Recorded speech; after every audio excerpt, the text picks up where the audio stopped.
Now broadcasting the Dr. Nilda Business Foresight Show, positioning your business with strategies for an extraordinary future. Dr. Nilda features expert guests from diverse backgrounds to bring you their stories and strategies that have helped them reach their success. The diversity in industries gives you that panoramic view from an array of industries. They are innovators, thought leaders, trendsetters, and strategists. Here, Dr. Nilda reveals strategies that will position you to be on the cutting edge and be able to do what you love with the people you like, making the profits you want to live the lifestyle that you have dreamed of. And now, here's your host, Dr. Nilda Perez. Hello, and welcome back to the Dr. Nilda Business Foresight Show. With me today is my co-host, Rachel Calderon, and a very special guest, Dr. Claire Nelson. She's an ideation leader of the Futurists Forum. This is a research and education practice specializing in bringing power of strategic foresight and the discipline of sustainability engineering to challenges facing diverse organizations and community. Her public interest speaking and research is around global development challenges such as sustainable development goals and how to share our future. Dr. Nelson also provides private strategic thinking, facilitation, and advisory services to clients both in the public and private sector. She serves as a member of the Editorial Advisory Board of the Journal of Future Studies. She is also an active member of the Association of Professional Futurists and the World Futurists Federation. She is an award-winning writer and storyteller. She is distinguished as the first Jamaican woman to earn her doctorate in engineering. Yay! And Dr. Nelson is also awarded many honors, such as for leadership, such as the Outstanding Alumni Award from Purdue University, School of Industrial Engineering, commendations in the U.S. Congressional Record, and the White House Champion of Change. Welcome, welcome, welcome, Dr. Nelson. Thank you so much for having me, Dr. Nilda. How are you? I am good. Can I call you Dr. Claire? Is that going to be okay? Very well. A lot of my friends call me that. Wonderful, wonderful. So I want to jump in, and I want to, because we have a lot of questions for you today. I love what you do. You're very proficient in engineering, and we have a lot of engineers that are in our audience. So I want to know, how did you successfully merge industrial engineering with futures? Well, actually, that's fairly simple in the sense that as an industrial engineer, especially the way I practice at the systems level, and decision-making theory, systems planning is something you very much are involved in when you're looking at global challenges or grand challenges for city-states. A lot of my experience has been working with national governments as well as regional governments and communities, and even some industry associations. So we're looking at very large, complex problems. And IE's training, which was many, many years ago, I won't say how long, did in fact introduce me to these complex thinking styles. And so when I discovered there was such a thing as futures, I realized why there was a misfit with some of my behaviors and some of my peers who tend to plan based on hindsight. But when you're planning for governments to invest or companies to invest in projects, infrastructure that will last 10, 15, 20 years, I think it's very important that we also look to what that future might look like, so we're able to better design the programs and policies. So it's a very neat fit, I think, strategic foresight and the type of, or the sector of IE that I studied in school. Perfect. I love it. I love it. So okay. Go ahead. Can you explain what Sustainable Development Goals is? Wow. I'm going to try and make it very short. Back in 2000, when the UN came together to look at how they advanced on the Millennium Development Goals, which was up in 1985, the countries of the world, all 155 or 172 of them, decided that they wanted to have another stretch goal to help us as a human society move more people out of poverty and misery into a life with more dignity. And so they set up for the year 2030 um, 17 goals that most countries, 155 countries, have signed on to. And these 17 goals range from water to gender equity to inequality to how we use the ocean, a comprehensive look at how do we as humans survive in this very perilous waters that we're sailing through. Because now that we have the capacity to work with genetic engineering basically we can self-destruct many times over, to make it very short. Right. We have to become much more emotionally and spiritually intelligent.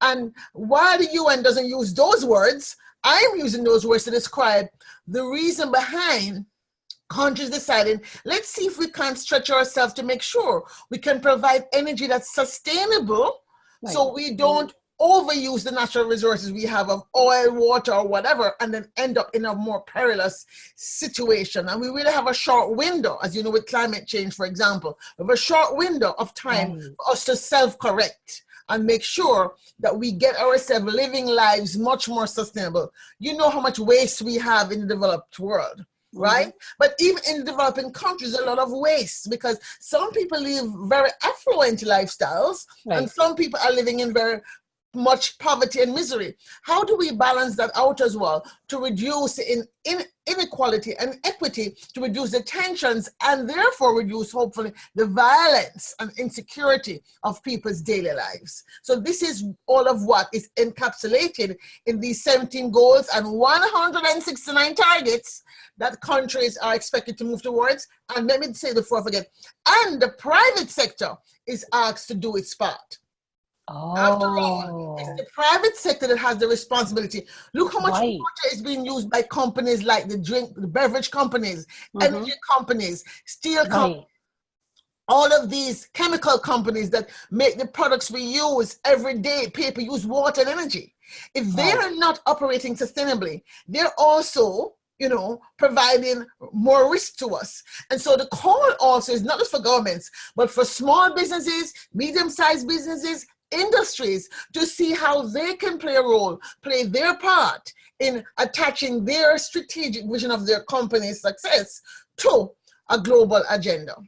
I love it. It's so true, because there have been companies that have actually brought a sickness even to certain towns here in the United States. So, I mean, I don't really know outside of the United States, but I know that there have been towns that have been completely, the whole town's been sick. Right, and cancers and asthma, sometimes even unexplained diseases. Right, exactly. So yeah, I totally agree that they should be responsible. I mean, I think we all have to put our part, even us as individuals, I believe. Exactly. For me, and that's why my public interest work is, how do I get people to take these statistics that look so onerous? Half poverty. What the hell does half poverty mean to the average person? Does it mean, for example, in low-income communities, that every child will get a hot, warm breakfast in the morning at school?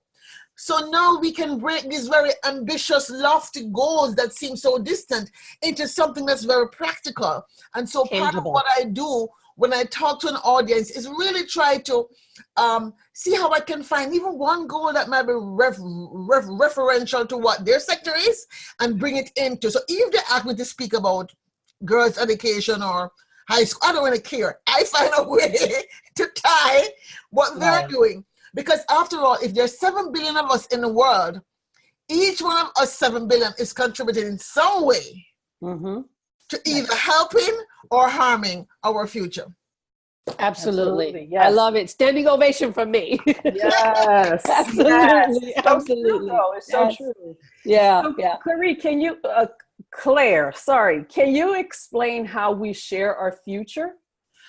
Well, how we share our future is a term I use because sometimes people see the future as it is out there.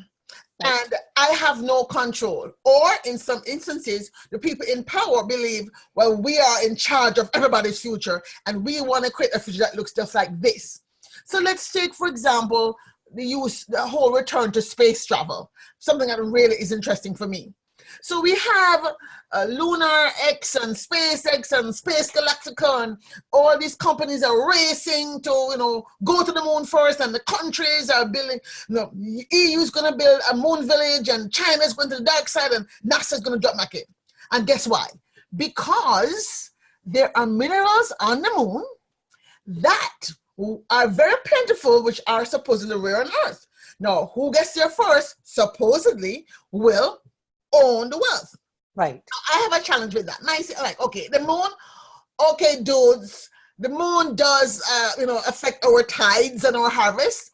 I don't want people that's going into the moon and mucking up the moon the way that they mucked up Earth.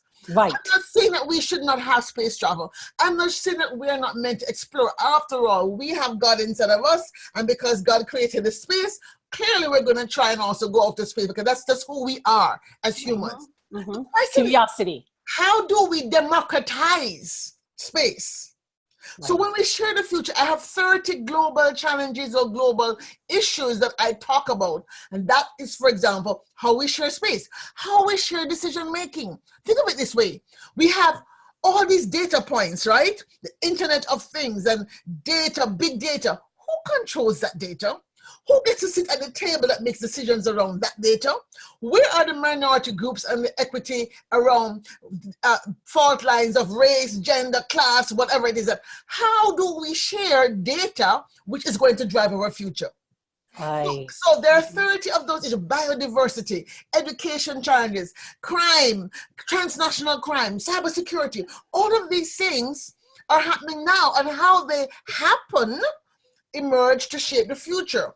So I want to see a future in which the policymakers and the big head hunters of all these investment funds and all these global corporations are more aware that we need a diverse perspective on the future.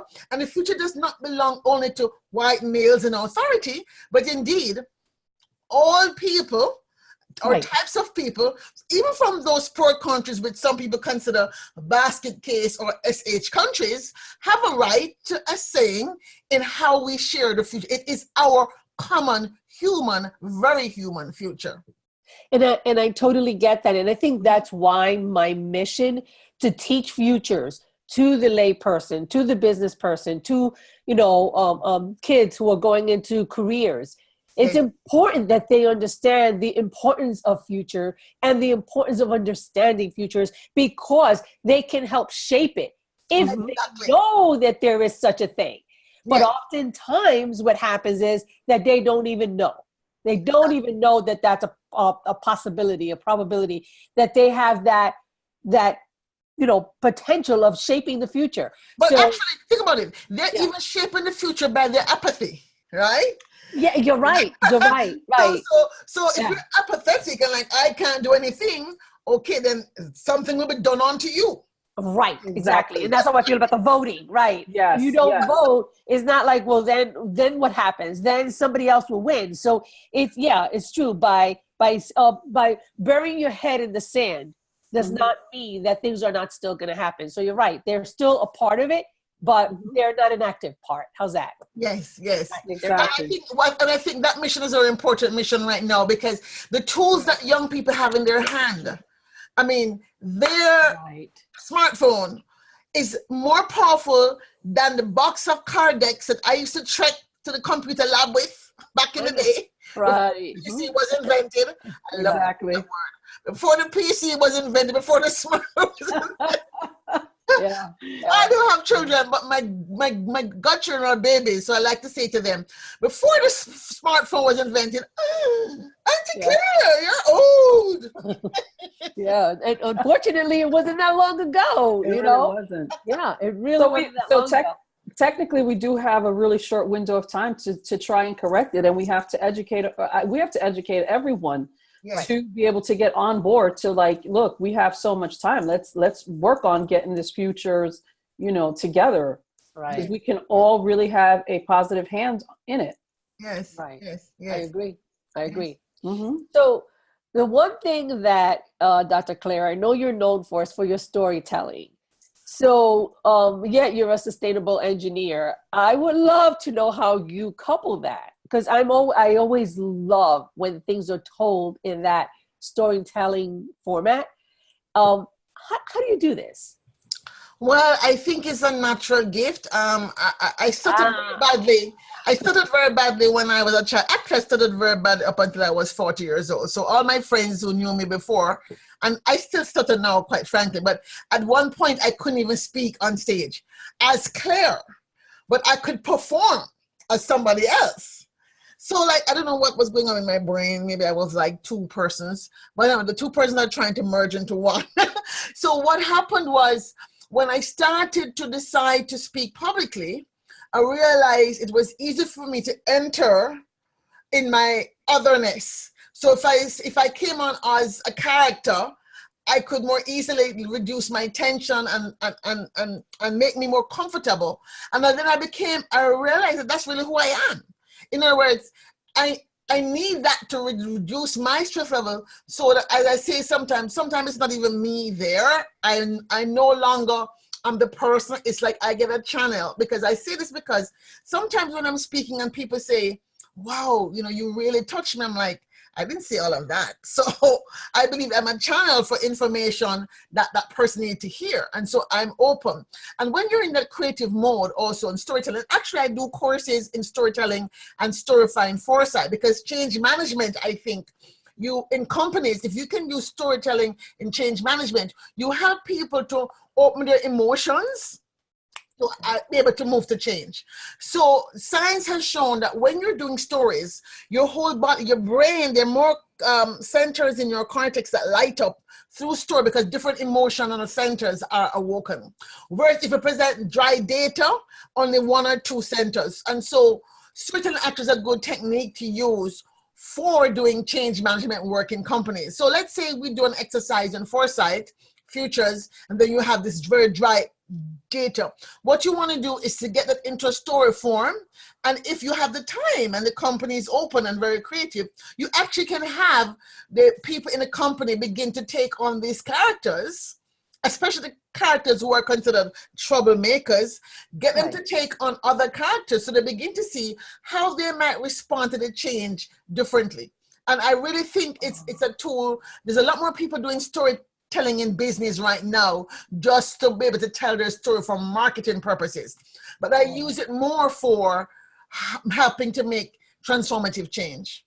Okay. We had Alethea Mexico. Yeah, from Mexico. Yes, right. yes. And she does a fabulous job of, and she takes it, she makes it a theatrical, and she does scenarios through this. Mm-hmm. Exactly.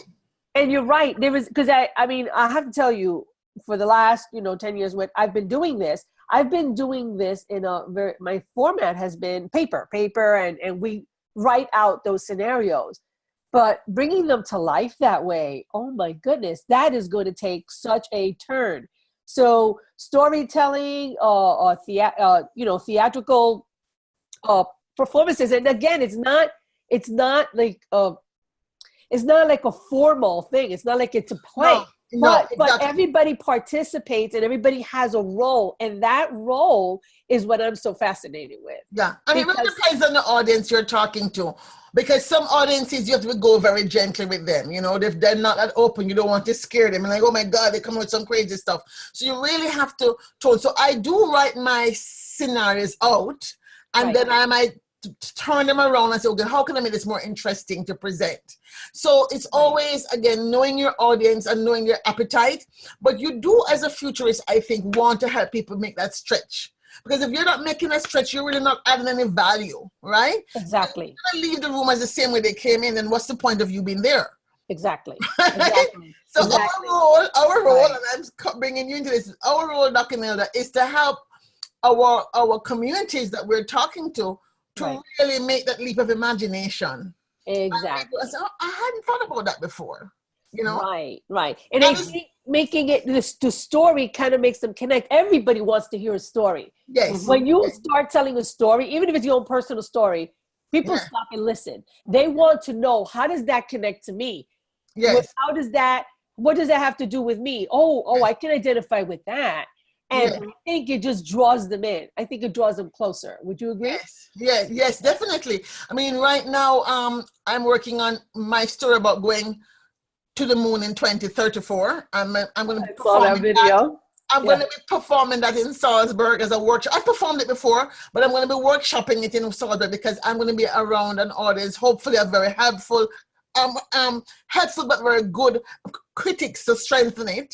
And I'm also actually working on something for Black History Month, which is not really a story, but I'm thinking, how do I take that information and turn it into a story? So when I do try to go to and say, here's what these 8 people said about the future of Black history, make it more palatable in case it was very harsh. I don't want to make it harsh and hopeless. I never want to leave people feeling hopeless. Absolutely. Never. We always want to find a point of aspiration that is achievable. Smart foresight, that's what I call smart foresight, strategic, meaningful, aspirational, resilient, and tactical.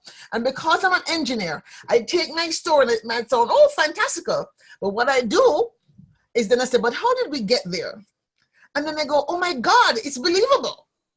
Right. I really make those steps believable. So I may be talking about 10 years from now, but because I can say, you know what would have to happen for that to happen 10 years from now?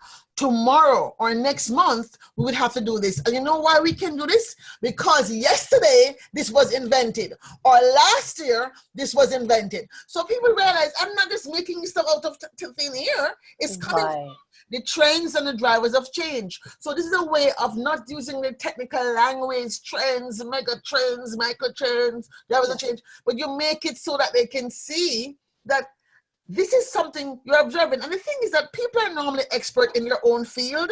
They just don't know that they're expert in their own field. Right. Right. Exactly. Absolutely. I always tell them that. Right. Right, so we can't be, like if you go and speak to a group of, librarians, unless you're a librarian, you can't know more about the library than they do, right? Right. But when you come with your information, you ask them certain questions, they say, but did you know that this could happen? They go like, oh, we hadn't thought about that, how that might affect the library. And that's because we're naive but intelligent critics of their future. Right. So because we're naive, we don't make assumptions that they would have made about what cannot happen. Right. Mm-hmm. Right. So this is why even for small organizations that might say, it's only for big companies. I'm like, no, because small organizations have to be equally agile and adaptable in order to be resilient, right?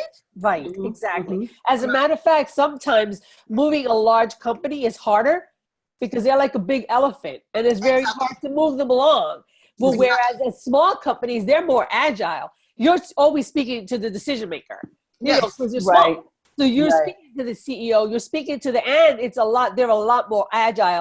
And so I think that's why there's been this turn in these small companies, such as the little Googles and the little Amazons, becoming these huge companies.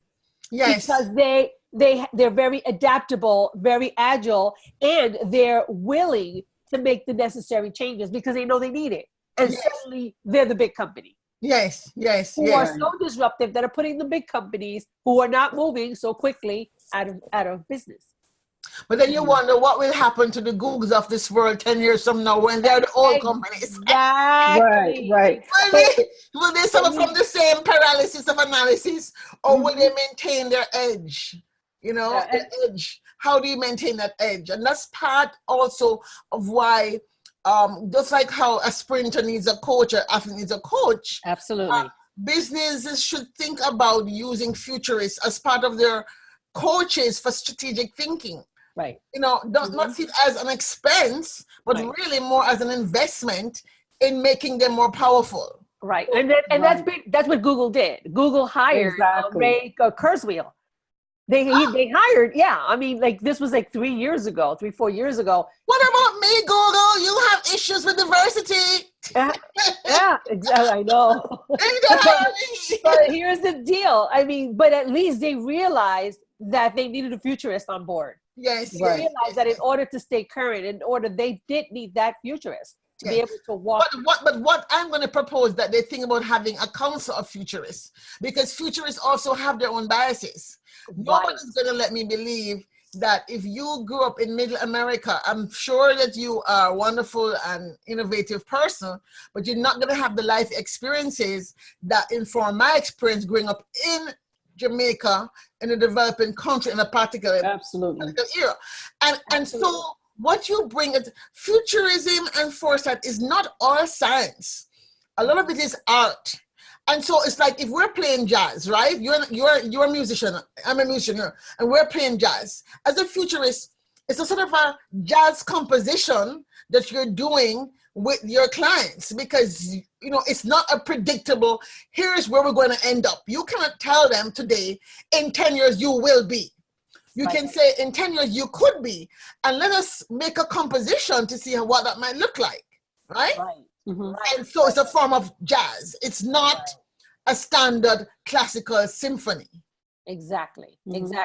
And so that's where also the emotional intelligence and the cultural intelligence and even the spiritual intelligence comes in. Yes. All of that is part of futures. Exactly. And it seem like so abstract. Well, no, this is, like I've always heard, well, emotional intelligence goes under psychology. Well, there is a part of psychology that absolutely goes into futures also. Exactly. Yes. Yeah. Because when you're working with a patient, you want a patient to imagine a more improved, healthy future for themselves, right? Mm-hmm. Otherwise, why are they paying money to come to a psychotherapist? So. Exactly. Right. They're in some crisis or in some situation that they can't see themselves out. So they're coming to the specialist to help them out. So they need that. Well, that's pretty much with futures. They're in a place where they can't see that future. They don't see that outside of what they're actually doing, outside of their organization, outside of their daily tasks. Yes. Beyond that, they shouldn't have to. This is why they hire people to come help them. Yes. Right. Exactly. Those are the specialists, that's why they hire consultants. That's the reason why people come in to help them look at those other, kind of, I love Jerome Glenn, who gives that the futures wheel. Yes. Right. Well, if this is, well, how about that? And how about this? And how about the other? Like that futures wheel gives you that whole comprehensive look. Yes. A 360-degree look at your future, right? Exactly. And so that's really what we have to do as I think as futurists, trying to have organizations and enterprises make better choices today to arrive at their desired future, right? Mm-hmm. Right. I think most people want a future that is prosperous, right, and I hope sustainable. Right. So Clary, we obviously see that the benefit of small organizations using strategic foresight. So we know that there are benefits to having a futurist on board, because that's where Amazon and Google have benefited. Or even as a consultant, if they can't afford to have somebody full time. It's true, right? So, and we also see the need that as their company gets bigger, they should probably have multiple, because they can from different disciplines and different perspectives that can help analyze their future when they do get bigger. But what are the consequences if any organization does not engage in strategic foresight?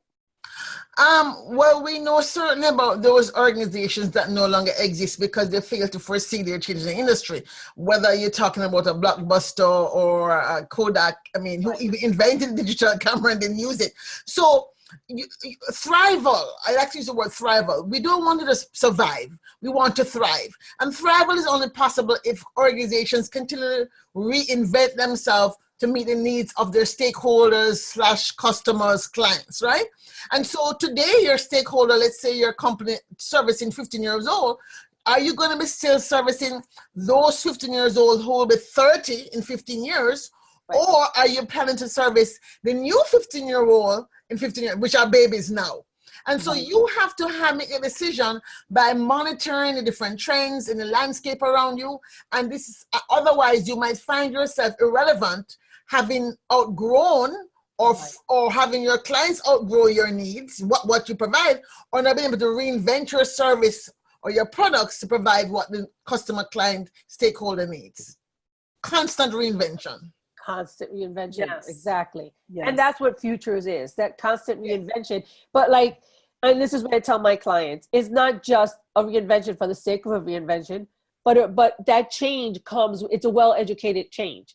Yes. Oh, yes, definitely. You have information that allows you to make those changes. Exactly. They have to be small but consistent changes. And you know, change is happening so fast now. Yeah. Some people say one of the things about Futures on Foresight is that to anticipate, you need to look further ahead. So as you're driving along at the speed of which we're changing life now, you need to be able to look out further, and that's what we give. So the consequences are failure to succeed, or failure to last, maybe a better word, failure to last the length of the race.